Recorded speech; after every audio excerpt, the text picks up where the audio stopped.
Good morning everyone student. बेटा आपने कल क्रेब चक्र पढ़ा था। दोनों क्रेब चक्र के जो रेखा चित्र मैंने आपको बनवा दिए, जो आपको अच्छा लगे वो आप याद कर लेना। कोई सा भी आप बना के आ जाना बेटा, आपका गलत नहीं होगा, बिल्कुल भी आपको नंबर पूरे में से पूरे मिलेंगे। इसके बाद में आपका जो अगला हेडिंग आता है वो आता है बेटा क्रेब चक्र का महत्व है। क्रेब चक्र का महत्व है तो देखो, क्रेब चक्र माइटोकॉन्ड्रिया में होता है और माइटोकॉन्ड्रिया को कोशिका का पावर हाउस कहा जाता है। क्यों कहा जाता है? क्योंकि माइटोकॉन्ड्रिया के अंदर ऊर्जा का निर्माण होता है। बताओ बेटा, माइटोकॉन्ड्रिया के अंदर ऊर्जा का निर्माण किसके द्वारा होता है? इसी क्रेब चक्र के द्वारा होता है। तो बताओ, क्रेब चक्र के द्वारा किसका निर्माण हुआ? ऊर्जा का निर्माण हुआ। तो लिख दो, क्रेब चक्र से ऊर्जा का निर्माण होता है।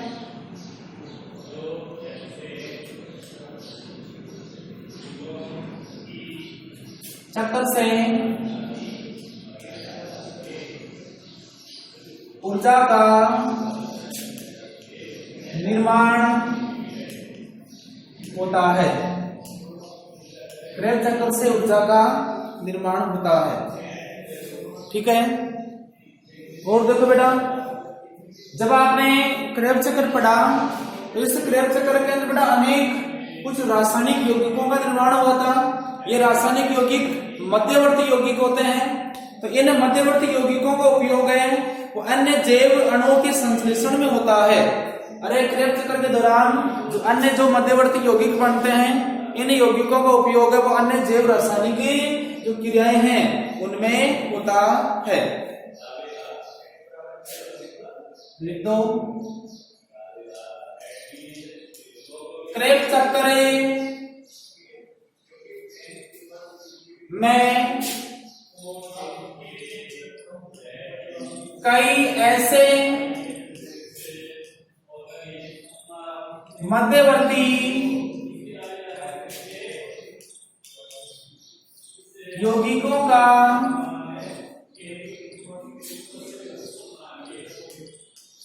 निर्माण होता है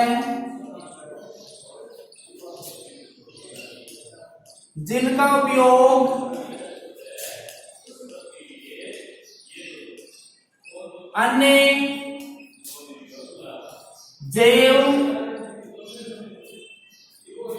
अणुओं के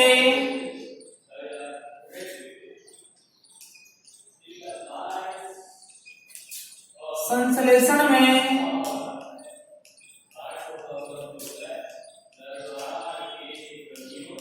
होता है। अन्य जैव अणुओं के संश्लेषण में होता है। ठीक है बेटा, ये क्रेब चक्र का महत्व है। इसके बाद देखो, जब हमें एक ग्लूकोज का पूर्ण ऑक्सीकरण पढ़ते हैं, बड़ा बहुत शानदार लाइन है, बहुत बार कंफ्यूज होते हैं। देखो कैसे होते हैं कि एक ग्लूकोज अणु के पूर्ण ऑक्सीकरण से 38 एटीपी का निर्माण होता है। कहीं पर आपको बेटा 36 एटीपी भी मिलती है, 38 और 36। ठीक है ना? तो देखते हैं 36 और 38 एटीपी किस प्रकार से बनती है। तो आपके कोर्स के अंदर पेज संख्या 83 पर बड़ा ग्लूकोज के ऑक्सीश्वसन का सार दिया हुआ है, जिसमें ग्लाइकोलाइसिस दिया हुआ है, फिर पायरुविक अम्ल से एसिटिल कोएंजाइम ए बनता है वो दिया हुआ है, और 2 अणु एसिटिल कोएंजाइम ए के उससे बड़ा 24 एटीपी क्रेब चक्र के अंदर। ठीक है ना? इस प्रकार से किस प्रकार से देखो कि इसमें 38 या 36 एटीपी का निर्माण होता है वो पढ़ते हैं।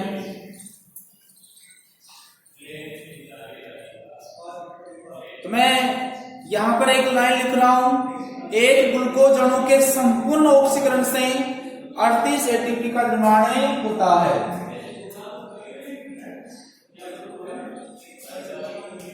एक ग्लूकोज अणु के संपूर्ण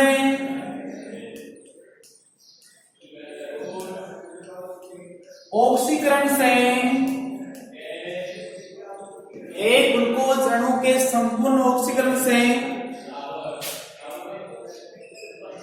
38 एटीपी का निर्माण होता है। ठीक है बेटा, आपको 1% भी आपको बेटा कंफ्यूज नहीं होना है, 1% भी आपको कंफ्यूज नहीं होना है, और आपको जैसे मैं बता रहा हूं वैसे आपको याद कर लेना है। ओके, तो देखो ग्लाइकोलाइसिस,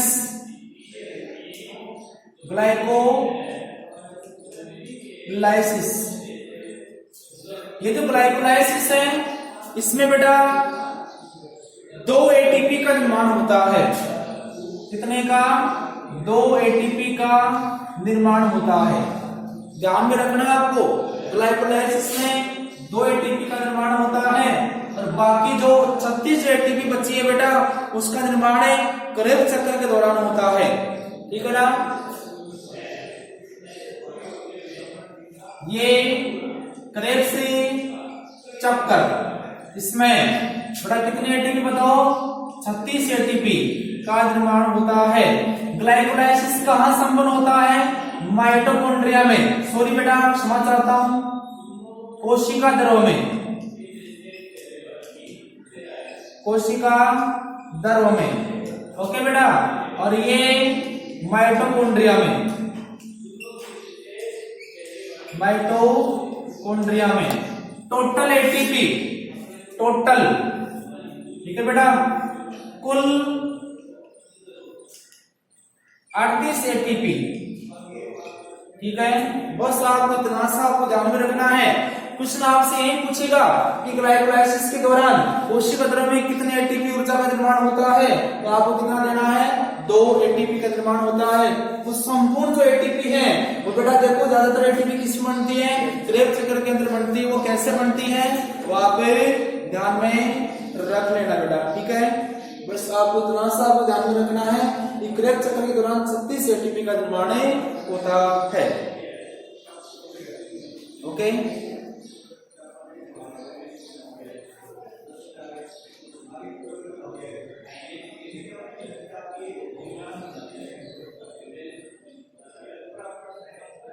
तो देखो एक छोटा सा समीकरण देखना, ये ग्लूकोज C6H12O6 इसका पूर्ण ऑक्सीकरण करवा रहे हैं। तो 6 अणु हमें इसके लेंगे बताओ ऑक्सीजन के, इसका पूर्ण ऑक्सीकरण हो रहा है। तो बेटा क्या क्या बनते हैं? 6CO2 plus 6H2, 6CO2 plus 6H2, और साथ में बेटा एटीपी कितने लिखूं बताओ? 38 एटीपी, 38 एटीपी। तो ये क्या है बताओ? ये ऊर्जा है। ये देखो शोषण के अंदर यह अभिक्रिया बहुत काम में आती है, तो आपको ध्यान में रखना है बेटा। ज्यादा कंफ्यूज करने वाला आपसे क्वेश्चन नहीं पूछेगा, अपने आप से क्वेश्चन पूछ सकते हैं और पूछ करके बेटा आप कंफ्यूज हो सकते हैं, लेकिन आपसे जो क्वेश्चन पूछ जाएगा वो आपको कंफ्यूज करने वाला क्वेश्चन नहीं पूछेगा। बस आपसे इतना से क्वेश्चन पूछेगा कि ग्लाइकोलाइसिस के दौरान ग्लूकोज के ऑक्सीकरण से कितने एटीपी बनती है बताओ? 2 एटीपी। क्रेब्स चक्र के दौरान 36 एटीपी। तो ये 36 एटीपी का निर्माण कैसे होता है ये आपको ध्यान में नहीं रखना है बेटा, बस आपको इतना ध्यान में रखना है ये 36 एटीपी का निर्माण इसमें हो जाता है। और फिर भी नहीं समझ में आए ना कि सर 36 एटीपी का निर्माण कैसे होता है, फिर आप मेरे से पूछ लेना। ज्यादा आपको पढ़ना हो तो मेरे से बात कर लेना बेटा, ठीक है।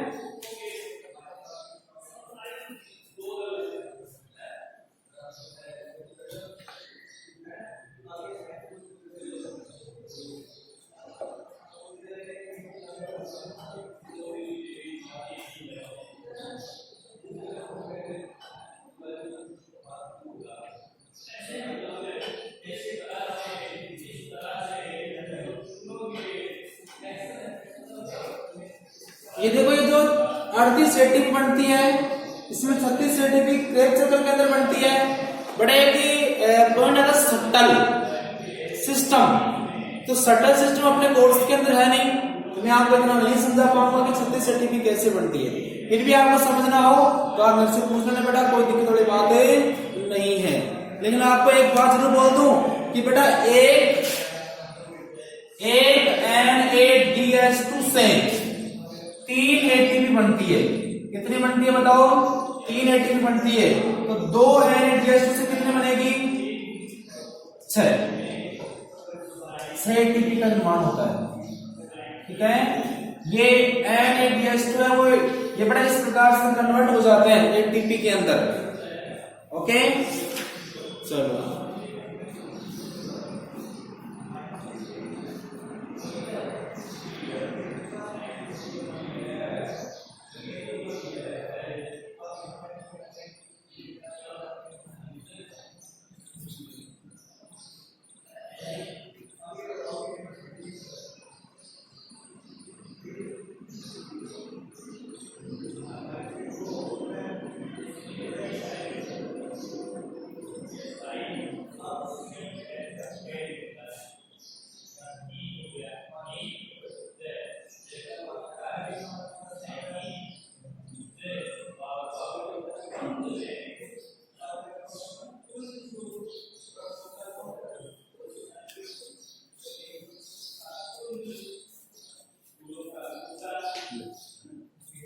इसके बाद में अपना 3 नंबर का पॉइंट स्टार्ट होता है, वो होता है बेटा ETS, इलेक्ट्रॉन परिवहन तंत्र।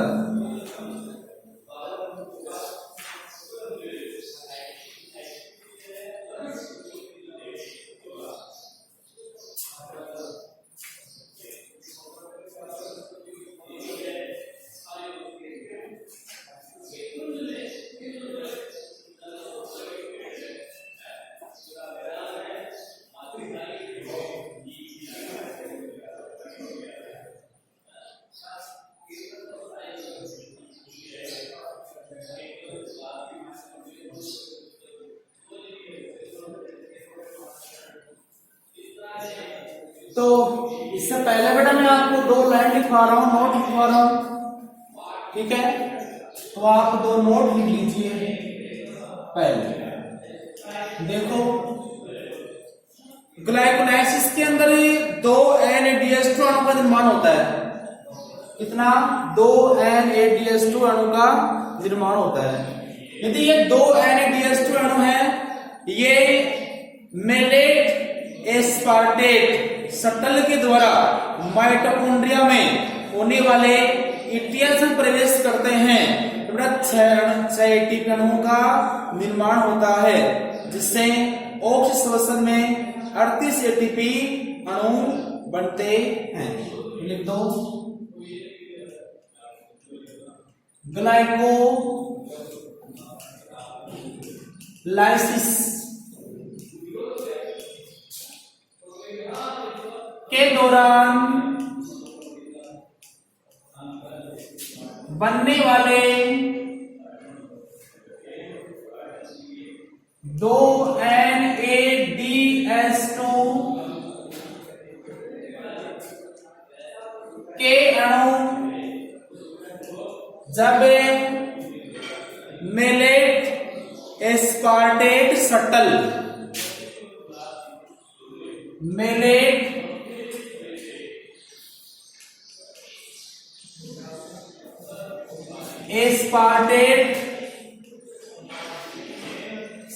बेटा ये अपने कोर्स में है नहीं, इसलिए मैं आपको नहीं बताऊंगा। जो नाम दिया हुआ है तो आपको ध्यान में रखना है। के द्वारा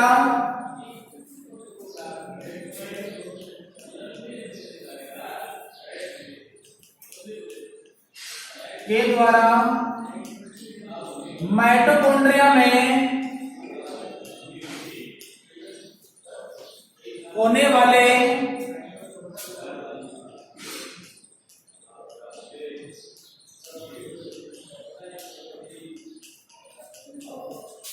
ETS में प्रवेश करते हैं तो 6 एटीपी अणु का निर्माण होता है।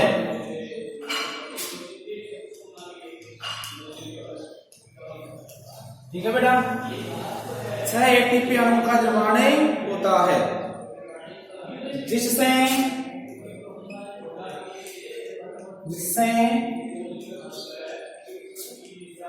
ऑक्सीश्वसन द्वारा 38 एटीपी बनते हैं। अब ये लाइन आपको कब समझ में आएगी, जब आप अपना आरबीसी वाला जो क्रेब्स चक्र देखेंगे, वहां पर नाम इसमें लिखा हुआ है एटीपी कुंड। एटीपी कुंड, इसमें आपको 15 एटीपी दिखाई गई है। कितने दिखाई गई है बताओ? 15 एटीपी। अरे 15 एटीपी दिखाई गई है ना। जब एक क्रेब्स चक्र 2 बार होता है तो कितने एटीपी अणु का निर्माण हुआ? 30 एटीपी का। अरे कितने का हुआ बताओ? सॉरी 30 एटीपी का निर्माण हुआ और 6 एटीपी ये बन गई, तो 30 और 6 36, और 2 एटीपी कहां बन रही है बताओ? ग्लाइकोलाइसिस में। तो कितनी एटीपी बन गई टोटल? 38 एटीपी बन गई। समझ पा रहे आप? समझ गए बेटा? अरे 2 एटीपी का निर्माण तो ग्लाइकोलाइसिस में होता है। ओके, फिर 2 अणु किसके हैं? NADH2 के हैं। एक अणु से, एक NADH2 से कितने बनते बताओ? 3 एटीपी के अणु बनते हैं। तो 2 NADH2 है, NADH2 है, कितने बनेंगे? 6 एटीपी बनेंगे। तो 6 एटीपी ये रही, 2 एटीपी बेटा कहां पर रही? ग्लाइकोलाइसिस के दौरान। तो 6 प्लस 2 प्लस 30 बराबर कितनी होगी? 38 एटीपी। ठीक है,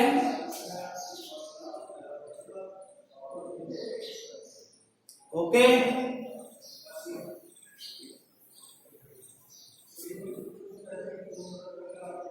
इसके बाद में एक लाइन और है,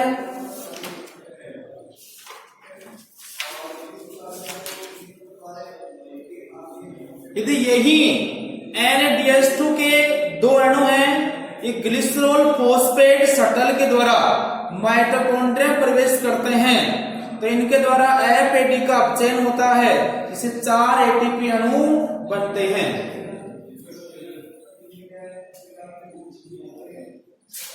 नोट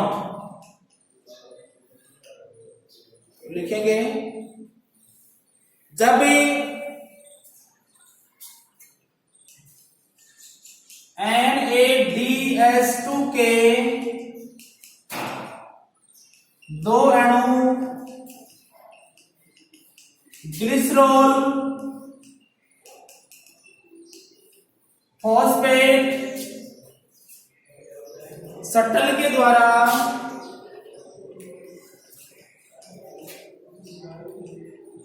माइटोकॉन्ड्रिया में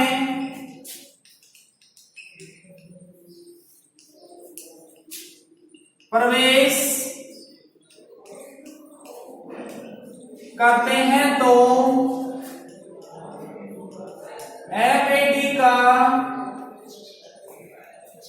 FAD का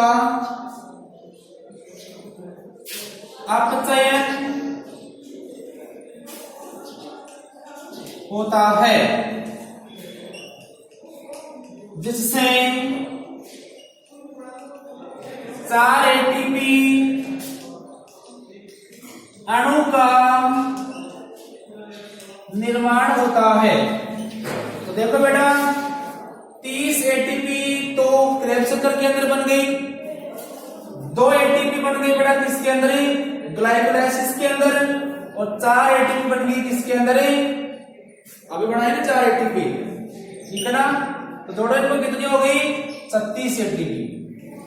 तो 38 एटीपी और 36 एटीपी दोनों का निर्माण होता है। कंडीशन बेटा जब ये होती है ना, कि जब NADH2 के 2 अणु है, वो मेलेट एस्पार्टेट शटल के द्वारा माइटोकॉन्ड्रिया प्रवेश करते हैं, तो 38 एटीपी का निर्माण होता है। यदि NADH2 के द्वारा वो ग्लिसरॉल फॉस्फेट शटल के द्वारा माइटोकॉन्ड्रिया में प्रवेश करते हैं तो कितने का 4 ATP का निर्माण होता है और टोटल कितनी हो गई 36 ATP।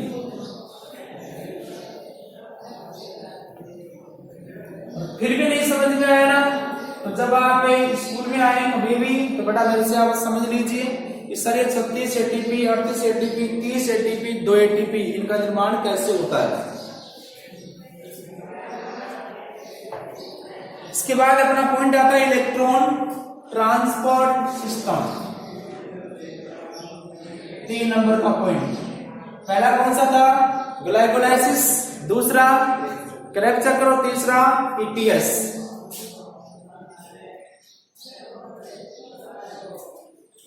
इलेक्ट्रॉन परिवहन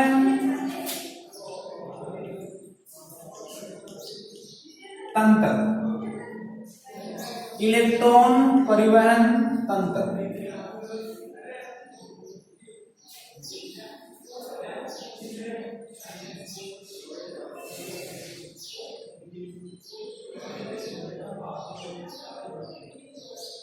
तो देखो क्रेब्स चक्र के अंत में ग्लूकोज का पूर्ण ऑक्सीकरण तो हो जाता है, लेकिन जो ऊर्जा का जो निर्माण है ETS के द्वारा NADH2 और FADH2 के ऑक्सीकरण के बाद होता है। मैंने अभी आपको बताया ना कि NADH2 है बड़ा किसमें प्रवेश करते हैं ETS के अंदर प्रवेश करते हैं, ठीक है ना, तब ऊर्जा का निर्माण होता है। तो देखो क्रेब्स चक्र के अंत में क्रेब्स चक्र के अंत में ग्लूकोज का पूर्ण ऑक्सीकरण तो हो जाता है, लेकिन ऊर्जा का निर्माण इसमें ETS में ऊर्जा का निर्माण ETS द्वारा NADH2 तथा FADH2 के ऑक्सीकरण से होता है, के ऑक्सीकरण से होता है।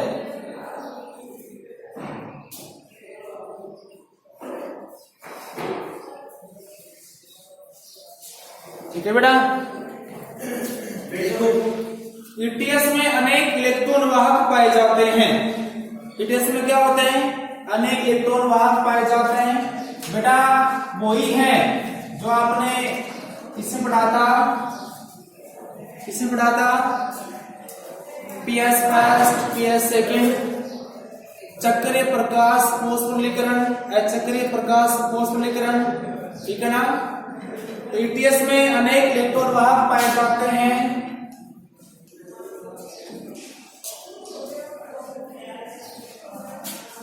वाहक पाए जाते हैं, ETS में अनेक इलेक्ट्रॉन वाहक पाए जाते हैं। तो देखो ये जो वाहक है, इन वाहकों से इलेक्ट्रॉन का स्थानांतरण है वो उच्च ऊर्जा युक्त वाहक से निम्न ऊर्जा युक्त वाहक की ओर होता है। तो इन्हें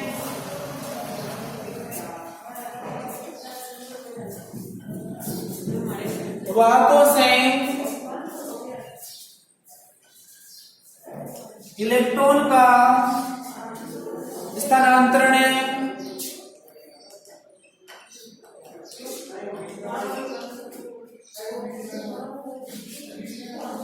उच्च ऊर्जा युक्त वाहक से निम्न ऊर्जा युक्त वाहक की ओर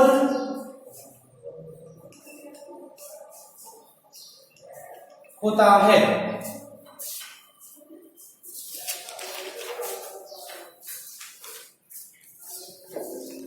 आप देखो बेटा, एक बहुत शानदार लाइन है कि ईटीएस क्रिया के अंदर भाग लेने वाले तो सभी जो एंजाइम वो माइटोकॉन्ड्रिया की आंतरिक झिल्ली में पाए जाते हैं।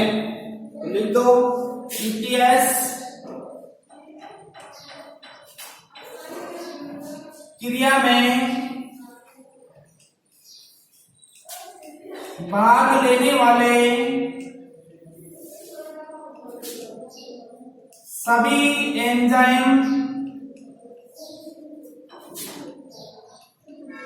माइटोकॉन्ड्रिया की आंतरिक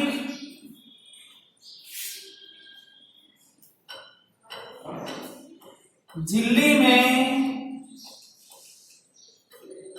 पाए जाते हैं।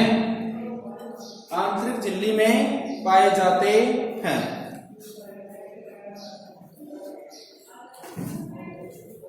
ठीक है बेटा।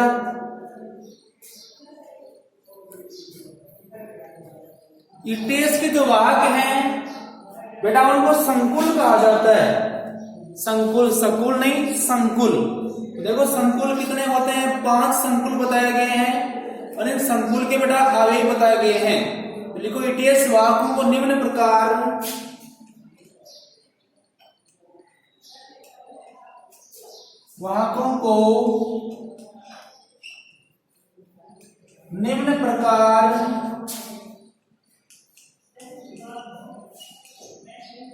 श्रेणीबद्ध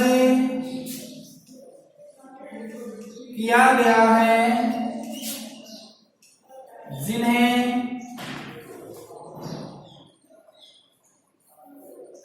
संकुल कहा जाता है।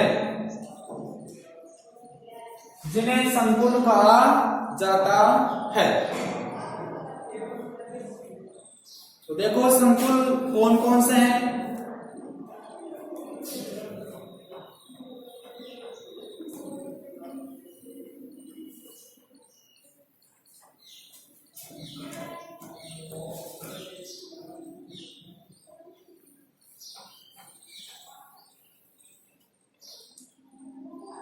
तो यहां पर क्रम संख्या, ठीक है बेटा, इधर संकुल का नाम,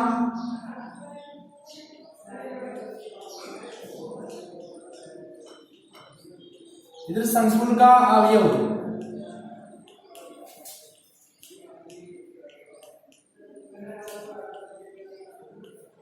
ठीक है बेटा। तो क्रम संख्या 1, 2, 3, 4 और ये 5। तो संकुल फर्स्ट, सेकंड, थर्ड, फोर्थ और फिफ्थ। तो संकुल फर्स्ट,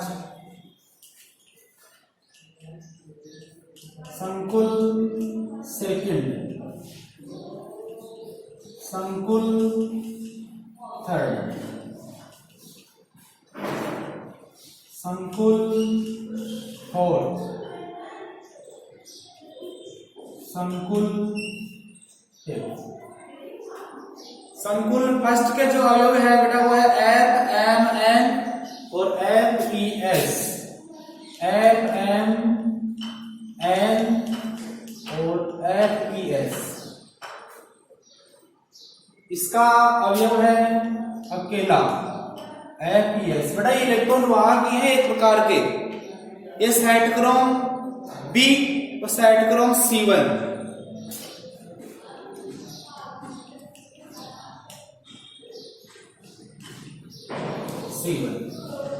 ठीक है बेटा। ये साइटोक्रोम ए और साइटोक्रोम A3।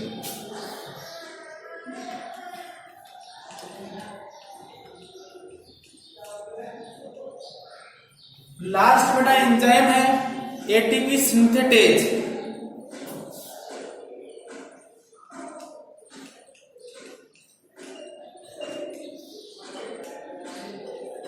ATP synthetase.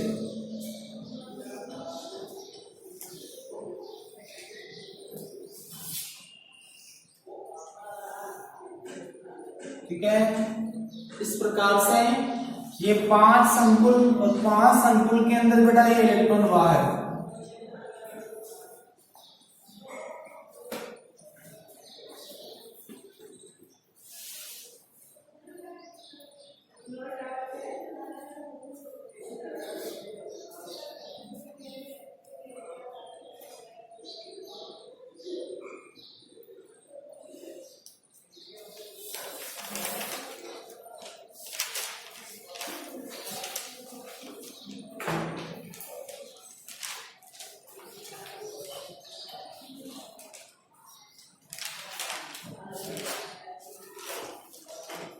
तो